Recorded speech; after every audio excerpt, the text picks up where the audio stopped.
सन 1840 से 1864 तक अंग्रेजों के विरुद्ध भीलों की क्रांति का नेतृत्व किया। ये तात्या टोपे से प्रेरित थे। इन्होंने 1857 के स्वतंत्रता संग्राम में निमाड़ में अंग्रेजों के दांत खट्टे कर दिए। 1857 में निमाड़ के भीलों को जगाने वाले इस योद्धा का जन्म बड़वानी रियासत के पंचमोहाली गांव में लगभग 1815 में हुआ।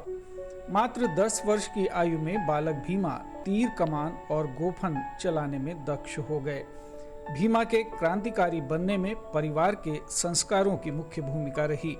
पिता रामा ने हथियार चलाना सिखाया तो मां सुरसी बेटे के हर क्रांतिकारी मोर्चे पर साथ खड़ी रहीं। अंग्रेजों के शोषण और अत्याचारों से मुक्ति के लिए भीमा ने 1837 में लड़ाकों की एक टोली बनानी शुरू की।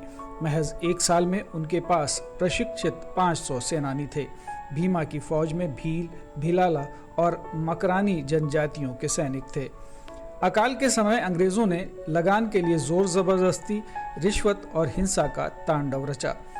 भीमा ने सूदखोरों, साहूकारों, सामंतों और सरकार के खजाने लूटे और लूट का सामान गरीबों में बांट दिया।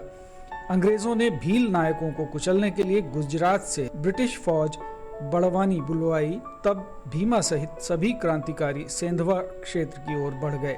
3 नवंबर 1858 में क्रांति के महानायक तात्या टोपे निमाड़ आए। भीमा ने तात्या टोपे को नर्मदा पार करवाने में सहयोग किया।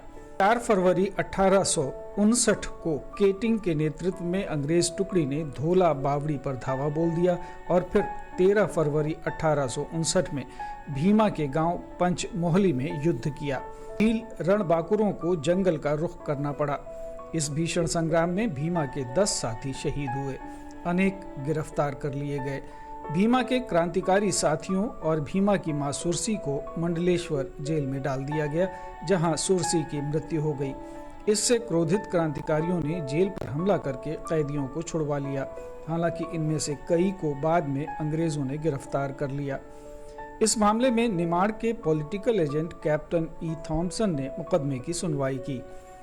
मामले में खजन बुंदिस, शेख मोहम्मद, हाजी अमीन, झग्गा, दिलशेर खां और नरसिंह निहाल को मौत की सजा दी गई। क्रांतिकारियों को सार्वजनिक स्थानों पर फांसी दे दी गई। 2 अप्रैल 1867 को एक गद्दार की सूचना पर घने जंगल में सोते हुए भीमा नायक को कैद कर लिया गया।